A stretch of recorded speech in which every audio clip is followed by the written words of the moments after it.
What up, everybody? Super stoked. Thank you guys for chiming in for another episode of the T8 Outdoors podcast. If you guys could do me a massive favor, if you could hit the like button and the subscribe button on this if you're on YouTube and leave a little comment. Just by doing that, it gets this video, this podcast out into the algorithm more on YouTube. More people with disabilities are going to be able to hear it. And that's why we're here, is to get people with disabilities outdoors and to let them know what's going on in the outdoors world. So on the other end of the line today, we have CSRA Whitetails and More. I'm super stoked. Thank you guys for coming on. We had a mutual friend, if you guys haven't, the 501c3 Georgia Lina. I have a great podcast with them. But can you give us a description of who you are, what you do, and yeah, whatever you want to add, man? I'm super excited to hear what you got to say. Oh yeah. So my name is Brent Yon, and I started an outdoor page on Facebook in 2013, and basically it all kind of started, around here we would get the newspapers and there would be a little section. I think it was every Sunday, and it'd have a little small section about maybe a local deer or something, a little story or something. And, and for a while, that's all there was before kind of, Facebook and all this other platforms took off. And that's what kind of gave me the idea to get this going and give my area the platform to share those outdoor memories. And I've gotten a lot of good feedback over the years, and that's what kind of keeps me going with it, because it's a good place. Because kids, they love seeing their pictures and stuff go on the internet, man. And I'll hear the mamas and daddies message me and said, "Oh gosh, that made their day," or you know what I mean, or something like that. And so to me, that's what it's all about. Absolutely, yeah. I just got back from the Western Hunt Expo out there in Utah, and came across a couple kids in wheelchairs. Not kids, like younger kids, probably like 12, 13, 14 years old. Mm-hmm. But they're disabled and they're with their parents. I'm like, hey, I was like, do you guys want to come on I have a podcast made for people in wheelchairs and hunting. Would you want to come on and talk hunting stories?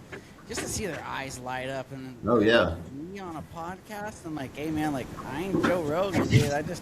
I just like talking. I like talking hunting and fishing. You know what I mean? And they're like, Mm-hmm. They look at their parents. The parents are like, yeah, dude. Like, it's just cool. Yeah, like you said, just to see kids and people get stoked.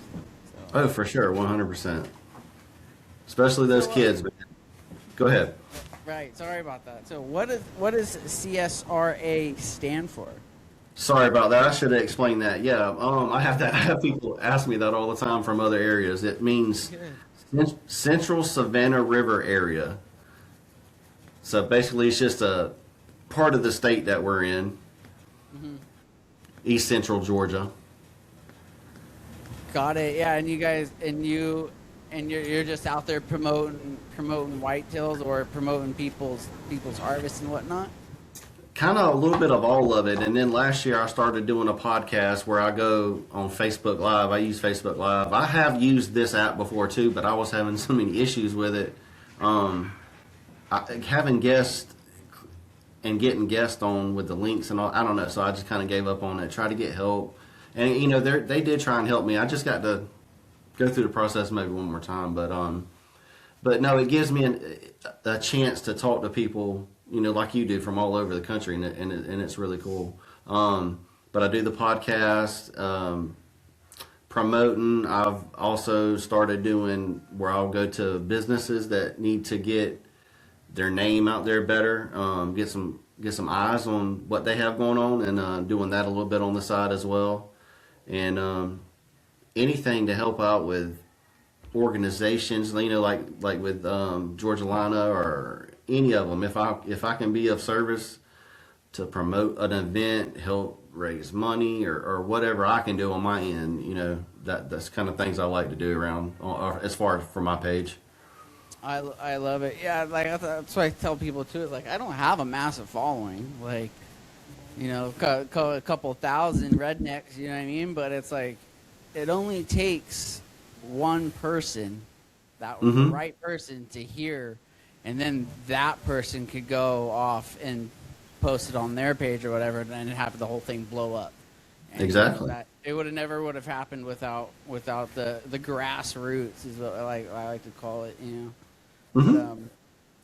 But, that's awesome, man. So I'm on your Facebook page here, and so this is like Facebook. This podcast, I like talking hunting stories. There's a buck on here, man. I like me some funky bucks, dude. I like. Are you talking about the one with the horns like this? Yeah, dude. Yeah. Yeah, that's the one I'm about to chime in here. I like beautiful symmetrical deer. Are beautiful symmetrical deer. They're cool to look at, but my eyes I get in those staring contests with funky bucks. And what's the story behind this Lawrence County buck we got here? Yeah, dude. Honestly, I stumbled across that online, and I don't really know the whole story. All I know is that it was a really weird looking buck. I know the comments is awesome. That's what I enjoyed the most out of it was seeing everybody talk about, it looks like a bull or whatever. It was all kind of crazy stuff. Yeah, full on looks like a ram. Just like, That was just a full on sharing there. That wasn't me knowing cool. the story behind that one actually. My eyes automatically went like, oh, funky buck. Talk about the Yep, funky and buck. I knew a lot of people would like to see that, so that's what caught mine. I was like, oh man, I gotta post this. I love it. Yeah, and you guys you and your you guys do a lot of fishing out that way too, right? Like there's good red fishing out there, yeah. Yeah, on the coast there is in Savannah, Beaufort, all those areas, and even around South Carolina. I have never done it, but I do have people post on my page or send me pictures, and they say it's like some of the best around. Yeah, my brother lives out in South Carolina, and he was telling me. And then there's organizations like Disabled Outdoorsmen. They have a chapter out there in South Carolina, and they do big red fishing out that way too. And do you have any idea? Like, is there a size limit out that way for those? For the redfish? My old man, yeah, for reds. My old man caught one in Florida, and it was too big to keep. And I'm like, Yeah, it is. I'm about to. You care if I look it up real quick? Because I'm curious myself. I don't know. go for it. Yeah, man, we got plenty. We got a little bit of time. Redfish size limit. Georgia, 14 to 23 inches, and 5 per person. So there you go. It has to be between 14 and 23 inches. I think that's in Georgia. It said. So I don't know about other states, but Gotcha. What's what kind of fishing is your forte? What do you my like to focus my on? forte is a lot of freshwater. I haven't never really fished saltwater much, but oh gosh, all of them. I mean, I don't love one more than the other, to be honest with you, but mainly catfishing. I would say my second favorite is probably striper, and then so on and so forth, like crappie and brim and all those kind of things. Bass. I've never been a huge bass fisherman. It is fun to do sometimes, but I don't know, man. Something about being out there for hours and hours and casting and casting and casting. I don't know. That's just not for me, man. It's not my style. I don't know. I like to sit up with some poles and just sit back and watch some poles start bending over, and that's kind of my thing. I feel yeah, man. Right, get rod bending. I've never been good at freshwater bass either. I've caught freshwater bass. But out where I'm at in Southern California, we have a lot of like harbors and stuff like that where you can take like kayaks and float tubes and whatnot and go out there and fish for saltwater bass. And man, I'll slay saltwater bass all day. We have several. We got spotted bay bass, sand bass, calico bass, black sea bass. But where we're at, the black sea bass are protected. You can't even You can't even bring them out of the water. You just got to pop them off the hook in the water. Isn't grouper like that too, or something? Didn't I hear that or read that or something? I don't know. You know what? I think yeah, I think so in Florida. I think because I've Okay. never seen anyone bring a giant Goliath grouper on Yeah, that's what I mean. The Goliath one. Yeah, yeah, down dead. yeah. Yeah. But yeah, that's neither here nor there. But um, so on your on CSRA on your guys' page, how many organizations and stuff like that take people with disabilities hunting and fishing do you guys have in your area? Any idea? Um, I would say that you can always have more, right? But I would say that we're not lacking either, if that makes sense. I would say that there's definitely a good number of them. I just posted one. I think just a couple hours ago. Matter of fact.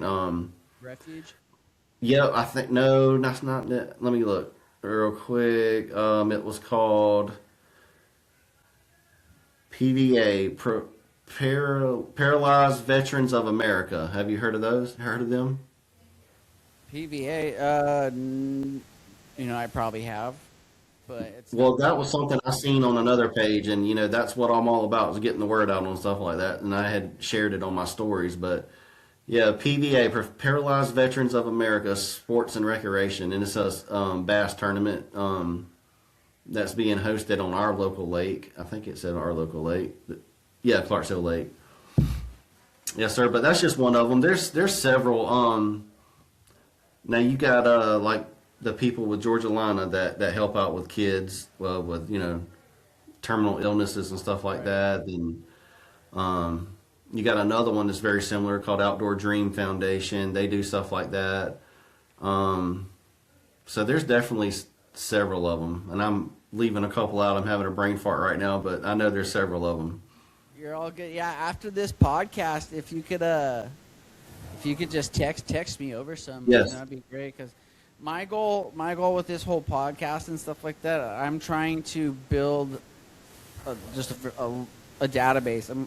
I'm trying to go state by state and trying to find every single 501c3 foundation, just group of good old boys who take people in the backwoods, and just make a list state by state so people with disabilities or whatever it may be can find them without Hmm. being like because I'm getting a lot of questions on like my Instagram and Facebook and stuff like that, like, hey, this is my name's XYZ, and I'm whatever their disability is, and they're like, I'm just wondering how to get out in the woods, blah blah blah blah blah, and like I'm like, all right, yeah, like then I got to be like, all right, well, where are you from? And then a lot of places too, like you can they'll take you in, but like you got to fly there and stuff like that too. And some foundations and they're cool enough to even pay for your transportation, and that's Yes. amazing in itself. But like a lot of people are like,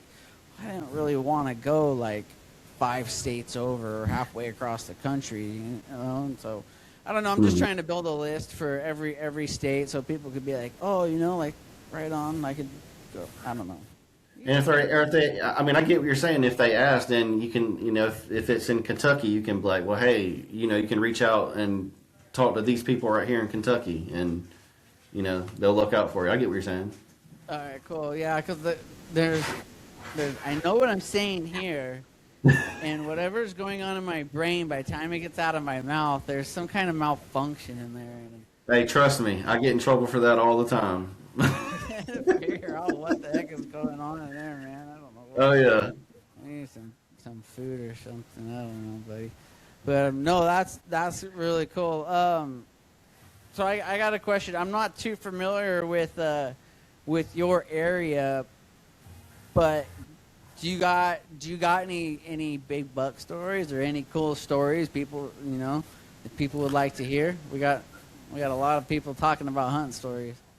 Um, a cool hunting story. I would Put me on say. blast right now, brother. Oh no, you're fine, man. See this one right here? Let's hear it, dude. I love it. You see that one right there? I sure do. All right, so this one is actually my uncle's deer. It's just been in the family for a long time, and it's just kind of like one of the biggest deer in our family, so to speak. And he didn't want it no more, and I wasn't going to let him throw it away, so I took over. But this one's my biggest one. I know it ain't nowhere near as big as that one, but it's my biggest one, and it's a really, I mean, I think it's a cool story. The morning I was hunting, there was a tree that fell over, so it was a big root ball, and I sat up under there for about 30 minutes, so just under a root ball with my gun, and I changed spots, and I moved probably 30 yards to my left, and then where I moved to, and it was a great decision because that buck walked right around behind that tree, that root ball, and there's a possibility he might have would have seen me. He might not have. But when he came and he was walking from my right, I was just sitting up against the base of the tree on the ground. And he came and walked right behind the tree I was sitting on and stopped. And the way the sun was shining behind me, shining this way through the trees, it picked up him breathing. And you can just see like the smoke, or not smoke, but you know what I mean, like his breath. Yeah. That's Oh my crazy. God, it was so cool, man. But at the same time, my heart was about to jump out of my chest. It was Oh like yeah, doing this. yeah. Anytime you see a and buck of that caliber, man, yeah, your heart's thumping.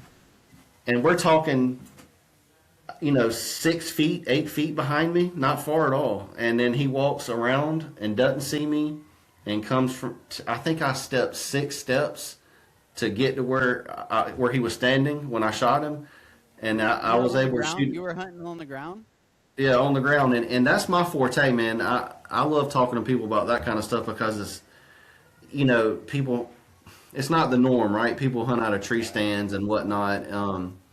And over here we got lots of woods. We don't have like wide open spaces or anything like that to like glass or anything like that. But here, I mean, I just like hunting on the ground personally. It gives you a different experience. It's up close and personal.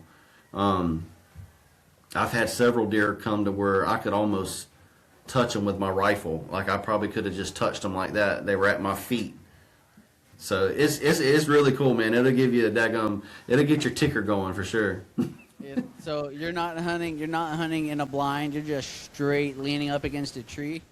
Yeah, but what I do is I'll get leaves and stuff and pile them on over my legs, or I'll get like a couple of branches on the way in and break them off, and I'll put them like in my shirt or in my hat or on my arms or something like that, just to kind of help give me some kind of little bit of cover. That's a problem that I have when I hunt too. Is like being in the wheelchair is obviously there's nothing circular in nature really. When you're out in the woods and deer pick up on the wheels real quick. But from what I've experienced over the years is I'll get like a burlap blanket, one of Yeah, those that's what I was gonna say. fuzzy little blankets in, and I'll throw that over, and then I'll rock a ghillie suit. I'll throw Yeah. on a ghillie suit, and then I'll just tuck up against the bush, and yeah, my friends have sent me pictures, and it works good. Oh, for sure. If I was dumb enough, I would, and I was a deer, I would walk by it and not know. Can I ask you a question? Yeah, send it. Where do you hunt at? In California, or what state do you typically So hunt in? I hunt a lot. So I live in Southern California. I hunt a lot out here in our local mountains. I'm not successful in our local mountains just because it's very rugged, very steep. Uh-huh. But out here when I hunt, I just want to get out in the woods, man. You know what I mean? Like I'm just hunting in the woods. But I do a lot of traveling. I hunt Arizona, Colorado, a lot of Utah, and then it really just depends. Like we got family friends who have a lot of land in Kansas. I've done a lot of hunting in Florida, done all up in Maine. Like I got a checklist and I'm trying to like check off all the animals that I have in my mind.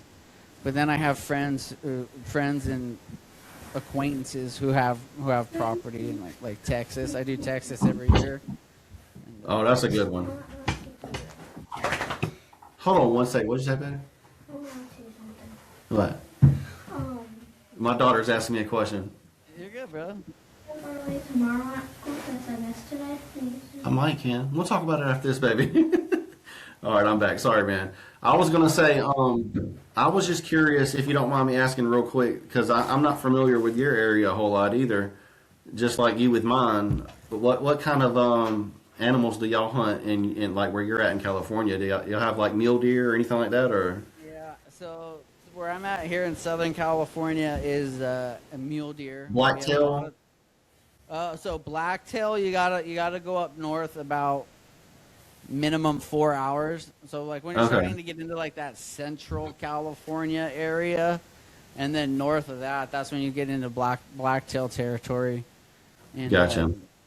but where I'm at is mule deer, turkey, and then you got your predators, Yeah, you got yeah, a lot of gray fox, kit fox, and then coyotes and bobcats and stuff like that. But yeah. Okay, that's cool. I've been to Lake Mead one time. That's the only time I've ever been out west. Was I went to Lake Mead for 7 days in Vegas, and my friend was a like top bass fisherman in the whole state or something at one point, and I just happened to be friends with him and went and stayed with him, and we fished literally every single day out there. But it was awesome. It was beautiful out there fishing up against some big canyons and just straight down and clear water. It's beautiful. really Yep. pretty water. Yeah, man, absolutely. There's I have a friend who fishes Lake Mead tournaments as well, and he just shows me photos. I've never fished it personally, but it looks gorgeous. Oh, it's beautiful. Hmm. Yeah, I love it. So on out by you, so Hmm. we'll move back You're good. back across the country, out You're your good. way. What what size bucks are we talking? Like, what's a big buck? If you could throw some numbers out, if you know. Oh, for sure. So a big buck in around, we'll say I covered Georgia and South Carolina, so we'll just say Georgia, South Carolina.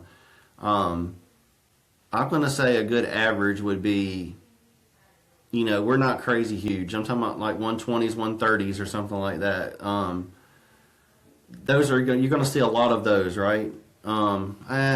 Depending on where you're at, I say a lot of those, but kind of maybe in the middle. A big buck would be a 140s, 150s, I would say. And then after that, you start slowing down, not as many. 160s, 170s class deer, those start getting to be far and few between, if that makes sense, if I answered that kind of. Generational type deer catching. Yeah, not that they're not around. I seen several this year that was on my page that I posted from around here that was 160s. I think a couple 160s, and several 150s. So yeah, but besides that, a good solid deer around here would be like a 130s or something up in there. Nice, man. That's cool. Yep. So like trying to figure out how to paint this picture.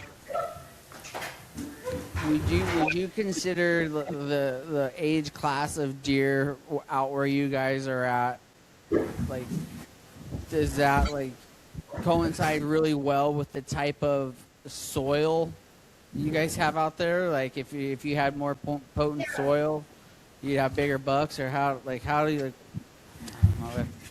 I'm making sense, but. No, I get what you're saying. You're basically trying to get at like if we have a good area for good soil, which in return you got good farming and being able to yeah, Good ag. exactly. And yes, to answer your question, yes, we do have all those things, and that definitely helps a lot because if you can have good corn, soybeans, things of that nature, that's what we kind of are big on over here. Those bucks are gonna have a chance to grow really big, and we have a 2 buck limit in Georgia.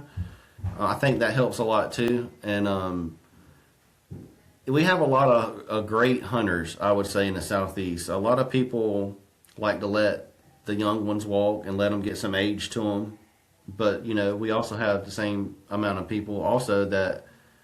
If there's a kid taking a kid, it's completely understandable. Let them shoot whatever they want, or grown men that want to shoot whatever they want. To each their own is how I kind of feel about it, right? But yeah, I think it all coincides to answer your question. Good soil, good planting equals big deer for sure.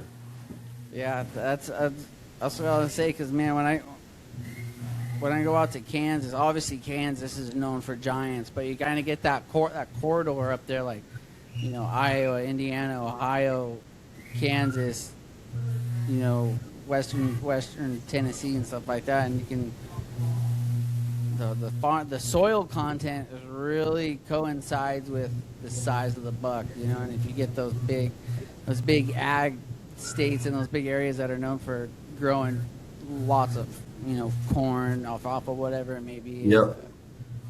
That's where the big bucks like to hang out. There's some big ones in Kansas, man. You got a nice spot there, hopefully. I mean, I would imagine it's a pretty spot in Kansas. Yeah, no. So the guy, the family friend that we hunt with out there, I shot a 162. That's my biggest whitetail, 162. And he was like, "Man, that's a really nice buck, but I need you to aim higher than that." I was like, "All right." Dude, What? I'm Southern California, man, like 160, like 160s buck, like you're letting them pass them. He's like, "Yeah." He's like, "We're really aiming for those 180 plus out here on this," because he's got a couple landowners around him as well, and they're all in on it together, and they're like, "We just want to shoot just tanks." Massive, like, yeah. Hey, I'm like, God bless your soul, dude. Right on, dude. Like, if I was able to see a lot of 160s deer, then I would know when I'm passing on. You know what I mean? But I don't. Me personally, I don't see 160s bucks a lot of times. So when I see a 160 buck, I'm like, oh my gosh, like this is a toad, bro. Like this guy's gonna die. Yeah, But, exactly. And that's the difference. Yeah, and that's the goal too, right? We all want to shoot giants, and we all want to, like, if you got property and you can get your neighbors in on it as well. If you can grow giants, dude, that's the route to go. If you got to pass, if you can't shoot a buck for a couple years, don't shoot a buck for a couple of years. Load up on your doe meat, dude, and then Yep. it's all worth it when you do shoot that giant. Then you got that head on the wall, and you can talk with your family for years on end about it, And the story behind it. That's exactly right. Right. Yep. So on your Facebook page here, Have you seen Earl Jenkins yet? Earl Jenkins, Yeah, have you seen Earl Jenkins? is that Earl Jenkins right there? The funny video? No, that's just my daughter messing with. Oh, I didn't know if it was named Earl Jenkins. No, I haven't. No, I'm just looking at a giant catfish, but keep going. Oh yeah. No, I have a video of me with some Bubba teeth in. I've kind of started doing like a little character thing. I have a character named Earl Jenkins that has Bubba teeth in and makes funny videos. So I kind of just started that. It ain't really took off yet, but I haven't seen it. No, I'm kind of just combing through right now. But Earl Jenkins, I'm gonna have to get everybody to hear that. Earl Jenkins, give it Jenkins. a look. It's pinned near the top of the page. It should, like when you get on the main page, it should be on the top somewhere. Stand up. Okay. Got it. I love it. This is my daughter Olivia. Everybody, say Hi, hey. Olivia. He says My hey. name's Derek. It's nice to meet you. Nice She to got. meet you too. Show them your two front teeth. Woo! You look like a hockey player. That's right. I love it. I'm a big hockey fan. Was you excited about the USA win? Gold, That's baby. right. Anytime we could take Canada down, and no matter what, I'm all about it. Heck yeah. I'm sorry to get off subject, but yeah, that was a pretty cool win. I'm not a huge hockey fan, but don't be disappointed. I do watch it from time to time. But yeah, I thought that was awesome. I heard that it was the first time in like 46 years or something. Yeah, around there, man. It was a long time coming, but it was I think that was, I think most of the country, was kind of unified over that game, and that's what it was cool about. Everyone was like, "Yeah, dude, let's Yep. go!" Like USA hockey. And then when we won, it was pretty pumped. And then Yep, it definitely. Now we all hate each other again. Oh yeah, it was awesome. Yeah, good stuff. Well, I'm out here on the West Coast, so the game started at 5 a.m. Me and my chick wake up at 5 a.m. and we're watching it. We don't get up at 5 a.m. a lot, dude, but when USA Hockey for the Gold is on, we make exceptions. Do you like any other sports? Honestly, man, no, I don't. Okay. I'm addicted to hockey. I'm a season ticket holder for our local professional team out here, and I hunt, I fish, and I like hockey, man. That's Okay. That's all. Not a big basketball. They whine way too much. Yeah. Football just. I don't honestly, bro. Like a lot of sports, I kind of just got burned out after the whole. When everything started going political, I'm like, dude, like people watch sports to get away from that stuff, dude. Like we don't want to, like, come on, man. Yeah. But anyway, sorry everybody. Off topic here. No, you're fine. Hunting and fishing. So, I'm on your page right now, looking at this giant catfish. Are you guys bow fishing out there? Or? Yeah, there's lots of people that bow fish. It's really fun. Have you ever had an opportunity to do that? So I haven't.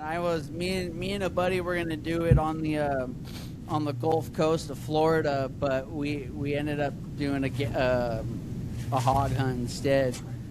Mm. You kind of move the money around, but I really want to do bow fishing. It looks like a ton of fun, man. Man, I'll tell you, man, it's something that I can remember going with a friend of mine one time. I love telling this story, and it was in the daytime. It was I don't know, let's say 7 o'clock during the summer, getting close, about an hour away from sundown. And we were getting everything ready, and we were going to head out for a little while. Just a little while. Little while turned into us watching the sun come up. And we didn't even realize it because we were just, it's steady fun the whole time. I mean, the whole time it's exhilarating.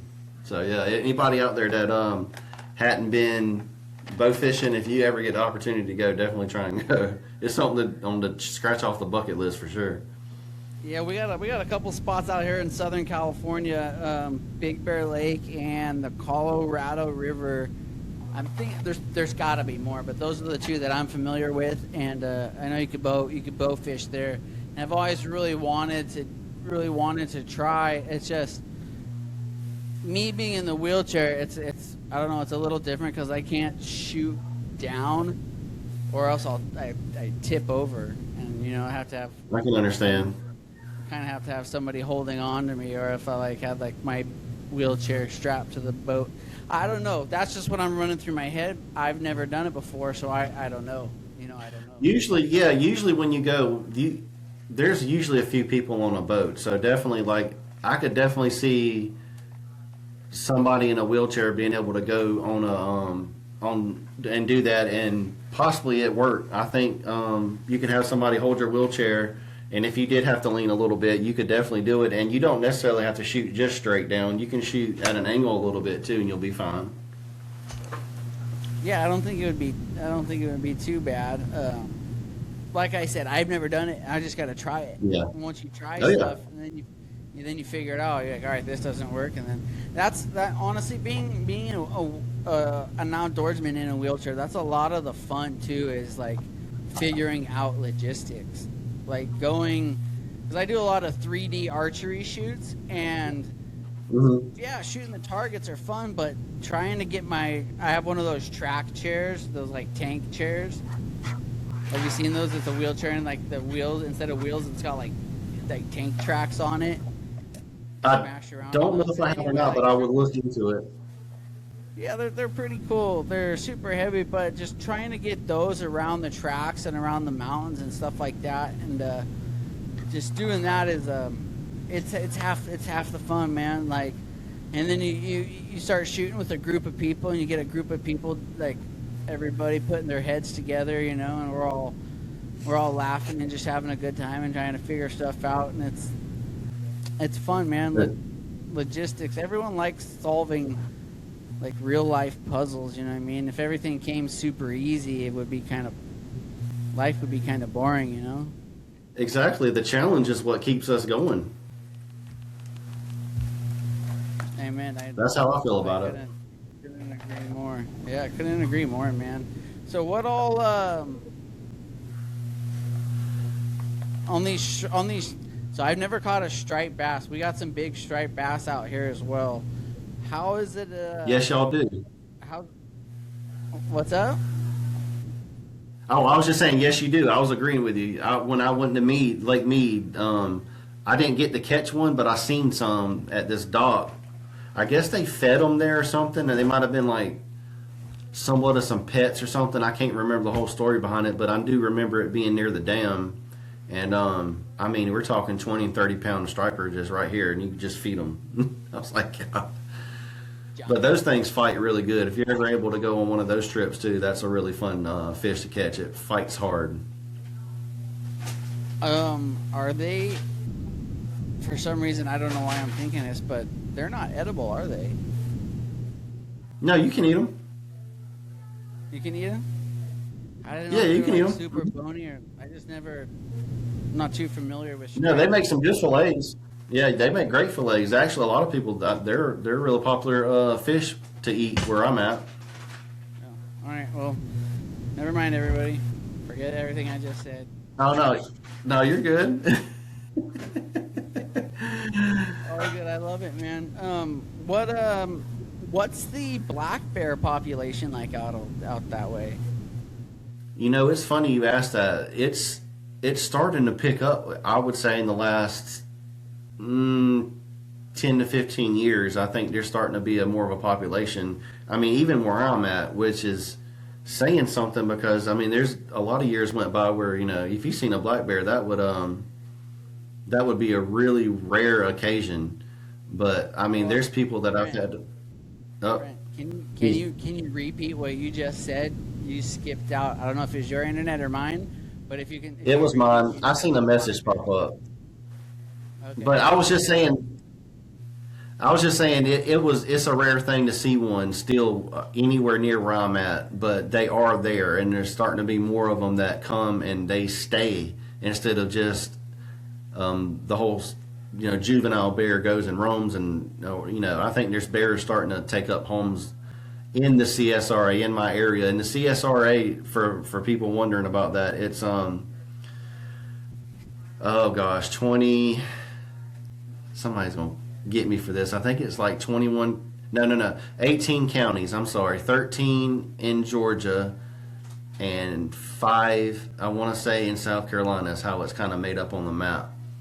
And so that's when I say CSRA. That's kind of, it covers all those counties. But they're definitely starting to show up more. But the further you really have to get up into like North Georgia, above Atlanta area, to start getting to where you get a bigger population of them. You ever heard of Gatlinburg, Pigeon Forge, all that area? Yeah, I'm very familiar with Gatlinburg. Oh my gosh, Gatlinburg! And it's when we went there for a family trip last summer, and they tell you to lock your car doors, and I was like laughing it off. I was like, yeah, whatever. I mean, what's going to happen, right? And then so we're there, and we see some black bears come up, and they're literally grabbing at the door handles with their teeth and like trying to yank them open, and they're in the top of your roofs. And I was like, oh my gosh, they're everywhere down there or up there. Yeah, I lived before I got hurt. I used to travel the world snowboarding, and I was living in Lake Tahoe.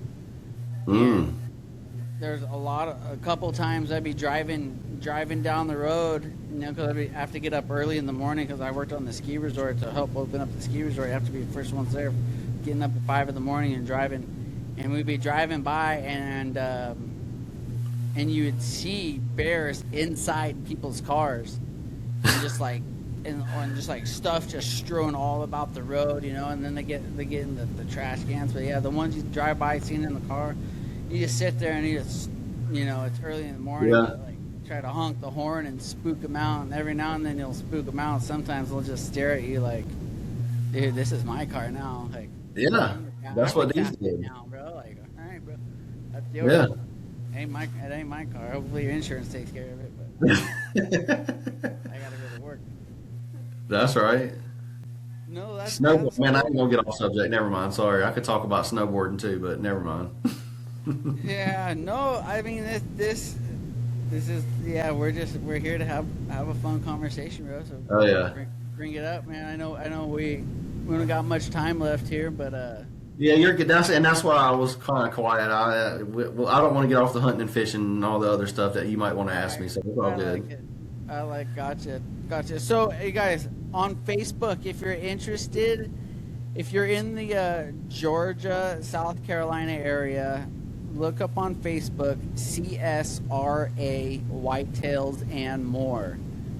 So CSRA Whitetails and More. That's the Facebook page you're gonna want to be following, and it's the #1 page for all news outdoors. You know, local hunters and fishermen are welcome to send pictures of fish, wildlife harvested in the CRSA area and all over, and now you're doing outdoor event photography, videography, Yeah, and podcast. Yep, trying to jump into a little bit hand in this, hand in that. Just trying to kind of earn a little bit of a living and also do all the things with the pictures and all that too in the page. So definitely. Right. Anything you can You do know, outdoors and have it pay, dude. once you exactly once you post this, I'll do the same thing in return and post this to my page and tell everybody to give you a follow as well. So I really appreciate the shout out. No, man. Yeah, no, I'm super stoked you came on the podcast, dude. And yeah, so if you guys you heard it here, CSRA Whitetails. That's the South Carolina, Georgia area, and give him a follow. It's super entertaining stuff he's got on here. It's I'm following it, and I'm not even from that area, but just to see the kind of fish you guys are plucking out of there, and the deer and the turkeys, just beautiful country all got down there. I appreciate that. Yeah, I also have. I would say I have 21,000 followers. I literally just hit it this morning, and I would say there's probably at least three to 5,000 of those. I would say give or take that are from all over the country. Tennessee, Alabama. I have some from out west, up north. I got a pretty decent following in North Carolina, Virginia. I just had a guy on last week from New York, and then now I'm going from New York, from one top right all the way to you to California. So that's been really cool in the last 2 weeks. Yeah, that's awesome. I love it, man. Yeah. So what do you think most of your followers have come from? Just you posting random photos, or like what have you seen? Like what media have you produced that has brought the most followers? I would say the photos. I've had lots of photos like go, I don't know, viral to me. I don't know what real viral is, but I've had a lot of photos go viral, and that's usually when I'll get people from all over the country. Like I had a picture, for instance, of a girl that killed a piebald buck, like 10,000 likes or something, and then like a picture of a bobcat with a whole deer in its mouth. That was just on a trail cam around here. Oh my gosh, that was the same thing. I don't know, like 10,000 likes or something. That's a sick one right there. Yeah, it was really cool. But just stuff like that. Oh, right on, man. I love it. I love your page. I love what you're doing, and I'm glad Georgia Lina got us connected here. And Same here. I'll let you know when the podcast drops. Again, sorry for being a little late today, dude. Oh no, you're fine. If anyone's wondering, on YouTube, I jam my thumb, and it's like 5 times its normal size. Oh So, goodness. yeah, so I had to hit up the doc real quick on that one. But so if you guys have been listening to this podcast, you guys know I'm a man of faith. I'm a man of God. Without God in my life, I don't know where I'd be. So I just want to give Him glory in everything that I do. So if you have eyes to see and ears to hear, I'm going to lift up a quick prayer. So if you guys want to join me, you can. If not, you guys can leave. But I'm going to lift one up real quick. Yeah. Father God, Lord, thank you so much for the blessings you've given us. Thank you for the friendship that you've blessed me and Brent here, Lord God, and everything you got going on down there in the CSRA area of the country, Lord. I just pray that you would bless this man. Bless all that he's doing, Lord God, and I pray that you would just guide our hearts, that everything that we do, Lord, that we just glorify your name first and foremost. So thank you once again for all that you've done and all that you will continue to do here and in the future, Lord God. And it's in Jesus' name I pray. Amen. Amen. That's all right, awesome. brother. I appreciate you. If you could just hang on a little bit after I end this recording, and then we'll go our separate ways. Yeah, that's fine. All right, buddy. See you later, Thank you guys. for having me on. Yeah, buddy. Thank you, everybody.